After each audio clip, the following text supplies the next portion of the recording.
because of the way I was taught and everything, for me to sit down with two wrestlers and map out an entire match just made no sense.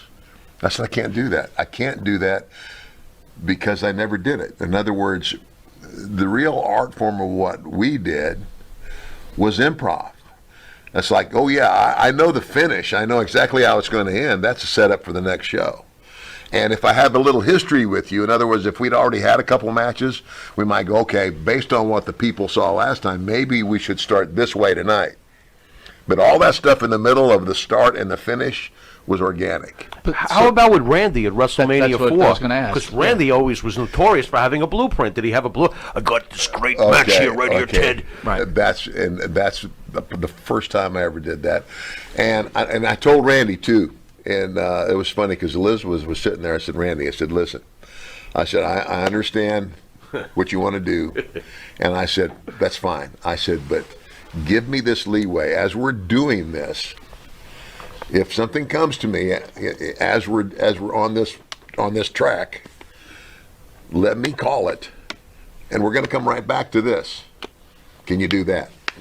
You know, he just kind of looked up at Elizabeth and said, Randy, you can do that. And he said, okay, brother, we can do it. And so we went out and tore the house down.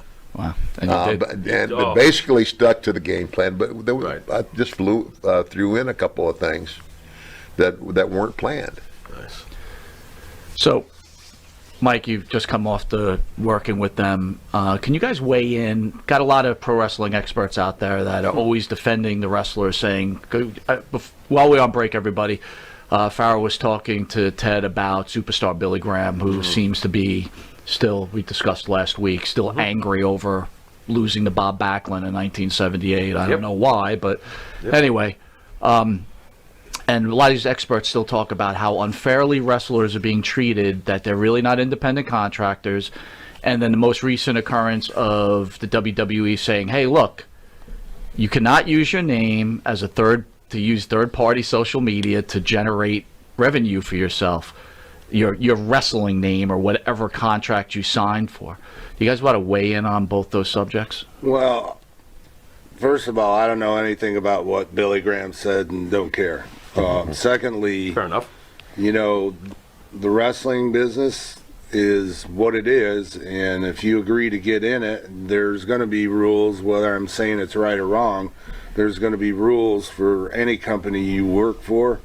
So unless things change, you have to deal with that, you know. And I know that some of these guys and girls are making a lot more money than I made in the wrestling business, so I wouldn't be too unhappy about it, you know. I would kind of work around it and deal with it because, like I said, I mean, go try to find another job somewhere. It's not that easy to make the kind of money you can make working for a WWE, you know. And unfortunately, is it perfect? Probably not, but, you know, you're going to deal with that kind of thing in anything. There's going to be upsides and downsides, so I'm not going to jump on the mass wagon and try to bury it, you know. Especially I have two of my kids work there, you know, so. Sure. And I'm glad that they're able to be there at this time, so. Well, and you know, it's kind of like they're not the only game in town anymore. There is some competition now, and I've always said competition is good for business. Competition ultimately is good for the talent because there is some, you know, competition is always good for anybody because it's kind of like, you know, like when my kids were playing soccer, I knew some parents that wanted to put their kids on a team where their child could be the star. I wanted to put my kid on a team that was good to where there was some people that were better than them out there, so that would make them better. Make them better. That was the whole thing. Competition's always good for business. Right. But still, the WWE is still the biggest game in town, and you know, whether you went to work for one company or another company, they are going to have their rules, and you know, it's kind of like the Million Dollar Man. The Million Dollar Man character is a property of the WWE. Now, I do have an agreement with them.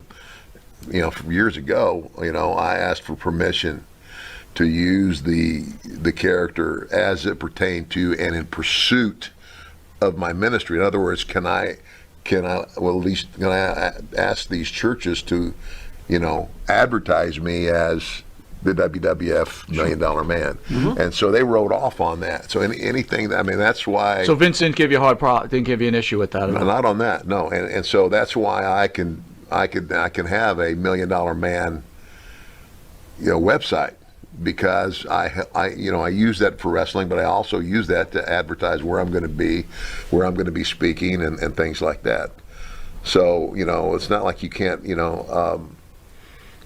and again, I would rather be in a position where I'm working with the company as opposed to butting heads with them, because Mike and I wouldn't be sitting here talking to you right now if it hadn't been for Vince McMahon and what he did for the wrestling industry. Thank you. Thank you. So, Thank you. Thank you. We go head to head constantly with people who absolutely hate Vince McMahon. So I have to ask you guys while I have you here. And they hate Vince McMahon, a lot of them, because they feel that the old timers, quote unquote, the guys from the past, are not taken care of by Vince currently, that there should be pensions, there should be medical benefits, and all these other things that are obviously sensitive issues. Do you guys feel Vince owes the old timers a living? Well, in my opinion, that would be nice to have something like that. Fair enough. But in the real world, not everything is perfect, like I said, Absolutely. and at some point you just got to move on and find happiness within yourself. I actually was out of the wrestling business for 3 years, and I ran a car lot for my father-in-law. My wife and him got in a fight, and then I was no longer at the car lot. They got in an argument, which they regrouped later, but I called up John Laurinaitis and Jerry Briscoe, and I went back to work for Vince, as a producer. And it worked out. I got a good run out of it, a 13-year run. So I can't complain, and complaining does no good anyways, and I just turned 63 years old. I could have worked a couple more years as a producer and retired at 65, but I made it this far and decided, they let me go, and I said, there's not a problem with that. I've had enough. It's been a good run. It's been a good run. And 23 more years on top of it, wrestling over the years. So, I can't complain. We got about 15 minutes left. Fan out there, Nate, is asking, do you have any Rick Rude stories? Rick Rude. Not really. Nothing? There you All right, go. how about who from the current WWE roster would be the new Money Inc.? What? I don't even know how to answer that one. I don't even know if they are. Do you guys even watch the product nowadays? Because a lot of guys don't. I'll be honest, I don't. Yeah, I figured that. I'm busy doing other Right. things. The answer is Monty and the Pharaoh. That's the new money. So Inc. sorry, Nate. By the way, I'm broke, so donate now. Ask both Thank of your you. questions, and sorry, the gentleman had nothing. So, performance-enhancing drugs, HGH, steroids, right? Prevalent in all of sports. My viewpoint is that it has many values to it. That's just my viewpoint. Did you guys partake in using either one of those in your career? Look at me. Do I look like I've ever been on steroids? There you go. There you go. I don't know, man. You're a big guy. Oh, what a warrior bicycle pump veins? No. Again, I don't know. Mike, you? Nothing? No, and when I first was starting Jack Briscoe, I was training hard with Ricky Steamboat and in the Carolinas, and Jack Briscoe goes, and also the Briscoe brothers were in the Carolinas when I was there the first time. Jack goes, don't you ever get on that shit. He goes, you're a wrestler. He goes, you don't need that shit. You don't want to look like a musclehead. You want to look like a wrestler, because that's what you are, and I never did. Wow. And basically, I was told the same thing. Yeah. Right. That's right. Never get on it. I never thought either one of you messed around with that stuff. You look like wrestlers to me. So, can you guys speak a little bit about the great Andre the Giant? We always love to ask Andre stories. Any stories for us about gosh, Andre? Man, I loved Andre. I mean, and of course, I guess in the business we call it the rub. Like when like a lot of guys are established stars.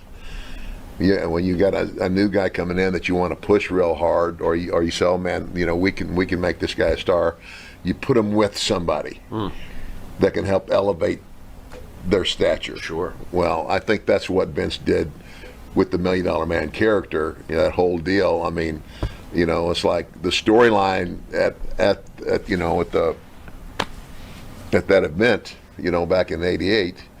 The match was Andre and Hulk, but the story was me. Yeah. And so post that and post WrestleMania 4, for almost the next year, I had a lot of tag team matches, with Andre against Hulk and Savage, or Hulk and whoever. And so that relationship helped elevate me. But Andre was just a great guy. My funniest Andre story is, and people, and HBO did a pretty good job. Great documentary. Of Great. letting the people know just how hard life was for this guy. I mean, here's a guy that can't get comfortable anywhere. I mean, we had ride in conversion vans or limousines because he was too big for anything else. You put him in a first-class seat on an airplane, he could sit there, but he's not comfortable. So we go to Japan, 14 hours, boom. On the bus, the hotel, and we're going to meet in the lobby and then go out and eat. And so everybody goes to the room, freshes up. I go out, I hit the button, the door opens, and there's Andre. Hey, boss, let's go eat. So we start down. The elevator stops like on every floor. And these little Japanese people get on. Now, 2 stops ago, you and I would have said, this elevator's full, get the next one. Not in Japan. In Japan, they're used to packing them in because the whole country is the size of the state of California. 3/4 of that landmass is uninhabitable mountains. Right. So you got 1/4 of the state of California with a population of half that of the United States. That is stacking them up. But, they just keep getting on. Andre reaches over and gives me the little tap, and I looked up at him and he winks. Oh, no. So the next thing you hear, and I to this day, I remember I kept thinking, I know he's the Giant, but how could any human possibly have that much air in their body? It was the loudest, longest fart I've ever heard. I mean, and the poor little Jap guy that's standing directly behind him is getting it right in the face. Oh my God. And but when the door opened, it was like the Exodus. They were falling over each other trying to get out the door. I mean, they all got off except me and Andre. Wait, you didn't run out either? I figured the smell of pea soup. As the door closes, all you could hear was, oh, oh, oh, oh. He looks at me and he goes, they won't crowd the big man anymore, will they? That's great. I love that. My favorite I've story. heard that sound magnified on a steel chair with Andre sitting there naked, not naked, but with no shorts on because he was changing his tights and a towel over. Wop, wop, wop, wop, wop, wop. And the whole dressing room. Oh my God. It smelled like a horse farted. I mean, like you said, the amount of air in your body. Oh my God. Not to be serious, but did it depress Andre, his size and his limitations for a man who? I don't always think has it depressed him, but he was in pain as he got older. Yeah. Sounds like it was difficult. He lived in a lot of pain, and Andre hated drugs. Okay. He just hated, and so Andre, I don't think he ever took any. His painkiller was wine, basically. Okay. And He seemed to like beer. Yeah, he did both. Yeah. Okay. The first time I met Andre, I'm at West Texas State playing football in college, And this is, you know, now Terry Funk and